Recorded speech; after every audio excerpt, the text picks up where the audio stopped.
Everyone, welcome to my YouTube channel Shiksha Diksha. तो चलिए guys start करते हैं जल्दी से आज की अपनी वीडियो। आज की जो मेरी वीडियो है गाइज उसमें आपको मिलेंगे प्रीवियस ईयर के एनटीपीसी के क्वेश्चन। तो अगर आपने एनटीपीसी का फॉर्म फिल किया है रेलवे एनटीपीसी का, तो आपके लिए ये वीडियो बहुत ही इंपॉर्टेंट है। अगर आपने कोई और भी एग्ज़ाम जो है वो फिल किया है तो भी आपके लिए वीडियो इंपॉर्टेंट है, बिकॉज नॉलेज कहीं से भी मिले वो इम्पॉर्टेंट ही होता है। और इसमें बहुत ही अच्छे नॉलेजेबल क्वेश्चंस मैंने रखे हैं और ये प्रीवियस ईयर के क्वेश्चंस हैं। तो चलिए हम लोग इनको जल्दी से देखते हैं। लेकिन अगर अभी तक आपने मेरे चैनल को सब्सक्राइब नहीं किया है तो जल्दी से सब्सक्राइब कर लीजिए, बेल आइकन को प्रेस कर लीजिए।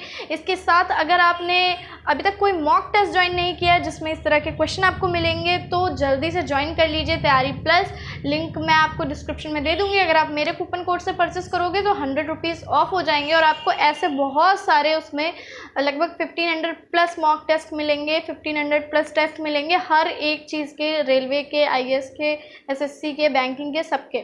तो गाइज अगर अभी तक नहीं लिया है कोई तो जल्दी से तैयारी प्लस को परचेस कर लीजिए। तो स्टार्ट करते हैं।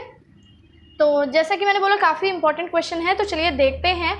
और ये प्रीवियस ईयर के ही क्वेश्चन हैं, तो चलिए देखें। पहला क्वेश्चन है, चार मीनार का निर्माण निम्न में से किस व्यापक रूप से फैली बीमारी के उन्मूलन की याद में किया गया था।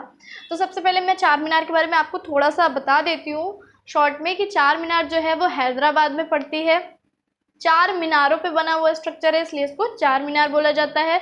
और ऐसी मान्यता है कि ये जो चार मीनारें हैं ये इस्लाम के चार खलीफाओं का प्रतीक मानी जाती हैं। जो शुरुआती चार खलीफा हुए थे उनका प्रतीक मानी जाती है। और ऐसा माना जाता है कि कुतुब शाह ने ये जो मीनार है उसमें जाकर प्रार्थना की थी ताकि वहाँ के जितने लोग हैं, वहाँ पे प्लेग फैल गया था एक महामारी के रूप में, और तब प्लेग से बहुत लोगों की जान चली जाती थी क्योंकि तब आप जानते हैं तब साइंस इतना ज़्यादा नहीं आगे बढ़ा था। तो इस वजह से कुतुब शाह ने यहाँ पर प्रार्थना की थी ताकि लोगों को प्लेग से मुक्ति मिल सके। तो इस वजह से ऐसा माना जाता है कि ये जो है ये प्लेग के उन्मूलन की याद में बनाया गया है। तो यहाँ का ये इसका जो करेक्ट ऑप्शन हो जाएगा, पीत ज्वर, प्लेग, कुष्ठ रोग, कैंसर था, तो करेक्ट ऑप्शन हमारा हो जाएगा प्लेग। ठीक है, करेक्ट ऑप्शन हो जाएगा प्लेग। चलिए अब हम लोग नेक्स्ट देखते हैं। जल शोधन में कौन सी प्रक्रिया का प्रयोग किया जाता है।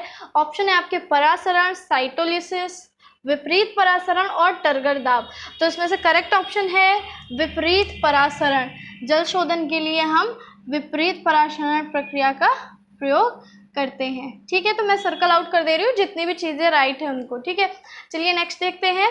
चोल राजवंश के अंतिम शासक कौन थे। तो चोला डायनेस्टी मैं आपको हिस्ट्री में आगे बताऊंगी अच्छे से, बहुत ही फेमस डायनेस्टी है। तो देखिए ऑप्शन है राजराज चोल तृतीय, राजेंद्र चोल तृतीय, विजयालय चोल, कोलुथुंगा चोल तृतीय। ठीक है, तो इसको कोलुथुंगा और कोथुलुंग चोल भी बोला जाता है। तो इस नाम के भी तीन राजा हुए। तो इसमें एक्चुअली नाम कई बार लोगों का जब एक ही होता है तो प्रथम, द्वितीय, तृतीय करके लगा दिया जाता है। ठीक है, तो जैसा कि हम बात करें, क्वेश्चन है हमारा चोल राजवंश के अंतिम शासक कौन थे। तो चोल राजवंश के अंतिम शासक थे राजेंद्र चोल तृतीय। ठीक है, ये आपको ये भी याद रखना है, तृतीय, राजेंद्र चोल तृतीय चोल वंश के अंतिम शासक थे।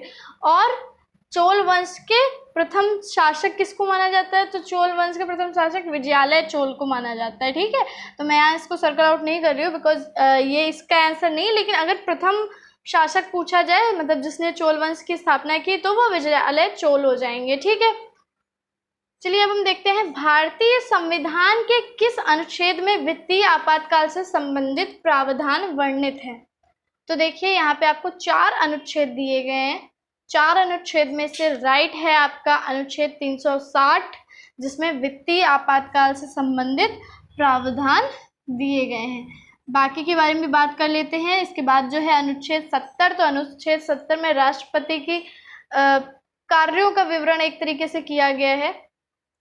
और जो अनुच्छेद 143 है इसमें राष्ट्रपति को ये शक्ति प्रदान है कि वो जो उच्च न्यायालय के न्यायाधीश हैं उनसे वो जो भी पूछना है वो पूछ सकते हैं। ये शक्ति उनको अनुच्छेद 143 जो है वो प्रदान करता है। ठीक है, लेकिन हमारा जो करेक्ट ऑप्शन था, क्वेश्चन पूछा गया था भारतीय संविधान के किस अनुच्छेद में वित्तीय आपातकाल से संबंधित प्रावधान वर्णित है, तो उसका आंसर हो गया अनुच्छेद 360। चलिए नेक्स्ट क्वेश्चन हम लोग देखते हैं, निम्नलिखित में से किस देश में सिंधु नदी प्रवाहित नहीं होती है। तो देखिए यहाँ पे 4 देश दिए हुए हैं और पूछा गया है किस देश में सिंधु नदी प्रवाहित नहीं होती है। तो बिल्कुल भारत में, तो भारत से ही निकलती है, भारत तो उद्गम स्थान ही है सिंधु नदी का, तो इसका तो कोई चांस ही नहीं है कि प्रवाहित नहीं होती है। फिर उसके बाद पाकिस्तान, तो पाकिस्तान की राष्ट्रीय नदी ही सिंधु नदी मानी जाती है और पाकिस्तान में ही सबसे ज़्यादा सिंधु नदी का जल जाता है, तो ये ऑप्शन भी आपका गलत हो गया। चीन में जो दक्षिणी तिब्बत प्रांत है वहाँ पे भी जो ये नदी है सिंधु नदी, इसका प्रवाह होता है तिब्बत प्रांत में चीन के। लेकिन ये जो अफ़गानिस्तान दिया हुआ है, बस यहाँ पे सिंधु नदी प्रवाहित नहीं होती है, तो ये हमारा करेक्ट ऑप्शन हो जाएगा ये। ठीक है, कि अफ़गानिस्तान में सिंधु नदी प्रवाहित नहीं होती है। नेक्स्ट देख लेते हैं, भौतिकी एवं रसायन विज्ञान में 2 बार नोबेल जीतने वाली एकमात्र महिला कौन थी। तो देखिए ऑप्शन है Dorothy Hodgkin, Marie Curie, Maria Mayer, Ada Yonath. तो 2 बार नोबेल जीता है मैरी क्यूरी ने, 2 बार नोबेल जीतने वाली मैरी क्यूरी थी। यही नहीं, इनकी दोनों बेटियों ने भी नोबेल जीता है, एक ने रसायन के क्षेत्र में और दूसरी ने शांति के क्षेत्र में। ठीक है, तो इन्होंने नोबेल जीता। मैं आपको बता दूं, पहला नोबेल तो जो इनको भौतिक का मिला था वो मिला था रेडियो एक्टिविटी की खोज के लिए, जिसको आप अच्छे से जानते हैं।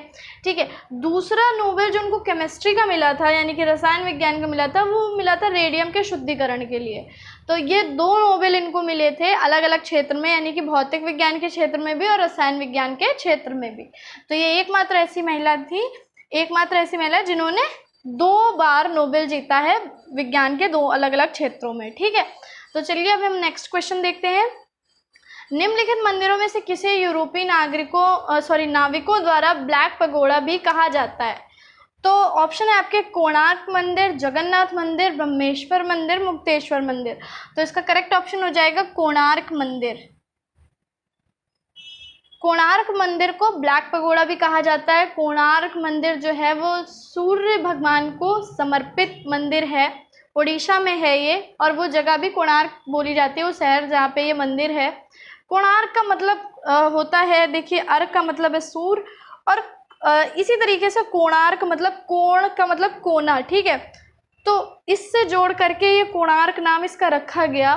बहुत ही सुंदर मंदिर है, लेकिन बोलते हैं अब छत विक्षत अवस्था में है, लेकिन अब जो है अब तो खैर इस यूनेस्को की श्रेणी में आ गया है ये, तो अब तो खैर कोई दिक्कत नहीं, लेकिन छत विक्षत हो चुका था। इसके अलावा रेत डाली गई थी, अंग्रेजों ने इसमें रेत डलवाई थी काफ़ी, ताकि ये जो मूर्तियाँ हैं बाकी द्वार बंद कर दिए गए थे ताकि और ज़्यादा धंसे नहीं, छत विक्षत ना हो। इसका क्या है, कई चीज़ें बोली जाती हैं कि जो इसका वास्तुकला है वो भी मानी जाती है कि गलत हो सकती है, कि काफ़ी चीज़ें वास्तुकला के हिसाब से गलत बनी हैं, ऐसी नहीं होनी चाहिए। थोड़ा वास्तुकला के हिसाब से मूर्ति कुछ नीचे या जो भी रीज़न हो, क्योंकि ये बहुत ज़्यादा पुराना मंदिर है, बहुत सुंदर मंदिर है। और अब जैसा कि माना जाता है कि अब काफ़ी पूरा मंदिर तो नहीं है ये, लेकिन फिर भी जितना भी है ये बहुत ज़्यादा सुंदर है।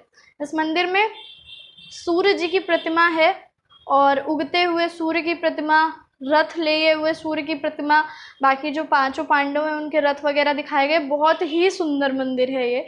तो कोणार्क मंदिर उड़ीसा में स्थित है, जिसे ब्लैक पगोड़ा भी कहा जाता है। ठीक है, चलिए नेक्स्ट हम लोग देखते हैं, ओलंपिक में बैडमिंटन को आधिकारिक तौर पर किस वर्ष में शुरू किया गया था, या हम ये बोल सकते हैं कि ओलंपिक को किस वर्ष ओलंपिक में बैडमिंटन को किस वर्ष शामिल किया गया था। ठीक है, आधिकारिक तौर पर, तो आधिकारिक तौर पर शामिल किया गया था 1992 में।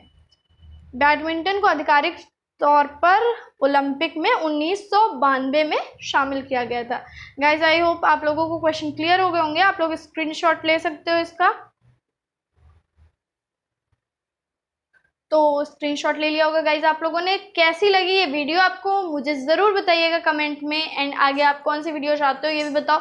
और अब जितने भी एग्ज़ाम आपके हैं like NTPC, RRC, group D, सबके लिए मैं कुछ ना कुछ इंपॉर्टेंट वीडियोज़ एंड उनके प्रीवियस पेपर की जो वीडियोज़ हैं वो ज़रूर बनाऊंगी, ताकि आप लोगों को हेल्प मिल सके, ताकि आप लोग समझ सको कि किस तरह का पेपर का पैटर्न आता है, क्या क्वेश्चन पूछे जाते हैं और आप लोगों को क्या क्या तैयार करना है। तो गाइस कैसी लगी ये वीडियो ज़रूर बताइएगा कमेंट में, वीडियो को लाइक करना मत भूलिएगा और सबके साथ शेयर कर दीजिएगा। तो चलिए मिलते हैं अपनी नेक्स्ट वीडियो में, तब तक के लिए सीखते रहिए, पढ़ते रहिए शिक्षा दीक्षा के साथ।